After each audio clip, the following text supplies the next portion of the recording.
नमस्कार मित्रांनो, अस्सल आदाची चव या मराठी यूट्यूब चॅनलमध्ये तुम्हा सर्वांचं स्वागत आहे. तर आजच्या व्हिडिओमध्ये आपण बघणार आहोत उपवास स्पेशल गोडाचा पदार्थ. ही रेसिपी बनवायला एकदम सोपी आहे, पण खायला एकदम चवदार आहे.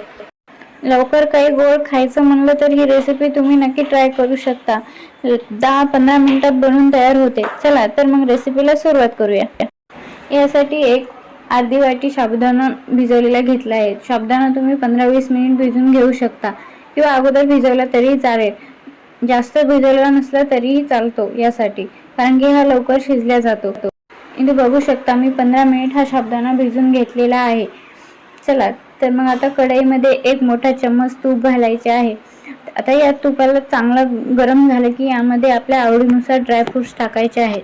ड्रायफ्रुट्स हे पूर्णपणे ऑप्शनल असतात, पण तुम्ही तुमच्या आवडीनुसार टाकले तर छान लागते. इथे मी थोडेसे काजू आणि बदाम घालून घेतले आहेत. आता हे चांगले तुपामध्ये भाजून घ्यायचे आहेत. गॅसची फ्लेम मंदच ठेवायची आहे. जर जास्त ठेवले तर हे काजू बदाम लवकर करपतात, त्यामुळे मंद आचेवरच हे काजू बदाम परतून घ्यायचे आहेत. आता हे काजू बदाम चांगले परतले गेले की यामध्ये एक मोठा चम्मच एवढे आपल्याला सुके मनुके घालायचे आहेत. तर सुके मनुके तुम्ही आवडत असतील तर घाला, नाहीतर नका घालू. पण खिरीमध्ये सुके मनुके असले की खीर खूप छान लागते, म्हणून असेल तर नक्की घाला.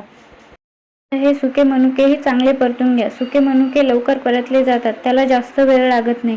बघू शकता आता हे आपले ड्रायफ्रुट्स चांगले तळलेले आहेत. आता हे काढून घ्यायचे आहे. आता त्याच कढईमध्ये आपण जो साबुदाणा भिजवलेला आहे तो घालायचा आहे व तो 2-3 मिनिट चांगला परतून घ्यायचा आहे. जास्त वेळ साबुदाणा आपल्याला इथे तुपामध्ये परतायचा नाही, फक्त 2-3 मिनिटे हे साबुदाणा आपल्याला परतून घ्यायचा आहे. बघू शकता अशा प्रकारे हा साबुदाणा आपल्याला तुपामध्ये परतून घ्यायचा आहे. तर हा साबुदाणा चांगला परतला. आता यामध्ये आपल्याला 1 वाटी एवढे पाणी घालायचे आहे. 1 वाटी एवढेच पाणी घालायचे आहे. आता हे आपल्याला 5 मिनिट चांगले शिजून घ्यायचे आहे. तुम्ही असे हलवून घ्या व नंतर झाकण ठेवून 5 मिनिट याला उकळी येऊ द्या.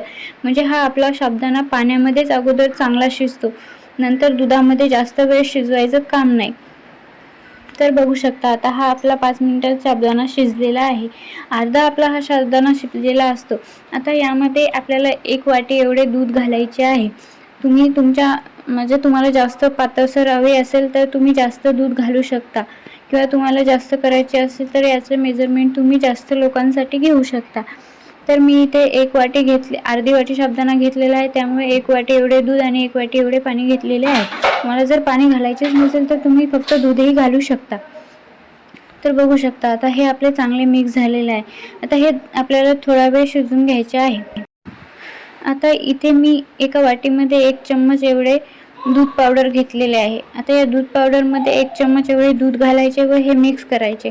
दूध पावडर यासाठी की आपला जो साबुदाण्याची खीर आहे ती अशी दाटसर व्हावी म्हणून. तुम्हाला जर हे घालायचे नसेल तरी काही हरकत नाही, पण याने एक चांगला दाटसरपणा येतो. तर माझी तुम्हाला टिप्स आहे की हे 1 चम्मच दूध पावडर तुम्ही नक्की घाला, म्हणजे तुमची खीर अशी दाटसर होईल. तर या उकळी आलेल्या साबुदाण्यामध्ये हे आपल्याला घालून घ्यायचं आहे व आता हे चांगले आपल्याला शिजवून घ्यायचं आहे. आता हे चांगले मिक्स झाले की आता हे आपल्याला 10 मिनिट एवढी खीर शिजवून घ्यायची आहे. एक चांगली उकळी आली की खीर चांगली शिजून तयार होते, म्हणून एक 10 मिनिट ही आपल्याला शिजवायची आहे. मित्रांनो, गॅसची फ्लेम ही मंदच ठेवायची आहे. आता यामध्ये 7-8 केसरचे पाकळ्या घालायच्या आहेत. तुम्हाला जर केसर नको असेल तर तुम्ही नाही घातली तरी चालेल, किंवा घरात नसेल तरीही चालेल. केसर ही पूर्णपणे ऑप्शनल आहे, त्यामुळे घातली किंवा नाही घातली तरीही चालेल. आता हे पूर्णपणे हलवून घ्यायचे आहे. बघू शकता तर आपली ही खीर पूर्णपणे शिजत आलेली आहे व एकदम दाटसर अशी झालेली आहे. साबुदाणाही चांगला फुललेला आहे, म्हणजे तो शिजलेला आहे. आता यामध्ये आपल्याला 2 मोठे चम्मच एवढी साखर घालायची आहे. तर ही पण पूर्णपणे विरघळेपर्यंत हलवून घ्यायची आहे. खीर पूर्णतः आपली शिजत आलेली आहे, पण याला थोडे हलवून घ्यायचं आहे, म्हणजे हे थोडा वेळ ठेवली तर दाटसर होईल. आता आपण जे ड्रायफ्रूट्स तळून घेतले होते ते यामध्ये घालायचे आहे. तुम्ही जर उपवासाला वेलची पावडर खात असाल तर तुम्ही वेलची पावडरही टाकू शकता. वेलची पावडरने याला फ्लेवर एकदम छान येतो, म्हणजे खीर खायला खूप स्वादिष्ट लागते. तर तुम्ही खात असाल उपवासाला तर नक्की घालू शकता. बघू शकता मित्रांनो, आता ही आपली खीर पूर्णपणे तयार झालेली आहे. उपवासासाठीच नाही तर कधी अचानक घरी पाहुणे आले किंवा गोड खायची इच्छा झाली तर नेहमीची तांदळाची खीर खाण्यापेक्षा ही साबुदाण्याची खीर तुम्ही एकदा नक्की ट्राय करू शकता. बघू शकता एकदम दाटसर क्रीमी अशी आपली खीर तयार झालेली आहे. खायलाही खूप स्वादिष्ट लागते. तर ही तुम्ही या उपवासाला, एकादशीच्या उपवासाला नक्की ट्राय करा. मित्रांनो, तुम्हाला जर माझे व्हिडिओ आवडत असतील तर प्लीज चॅनलला नक्की सबस्क्राईब करत जा आणि हो, कमेंट करूनही नक्की सांगत जा की तुम्हाला व्हिडिओमध्ये अजून काय काय पाहायला आवडते.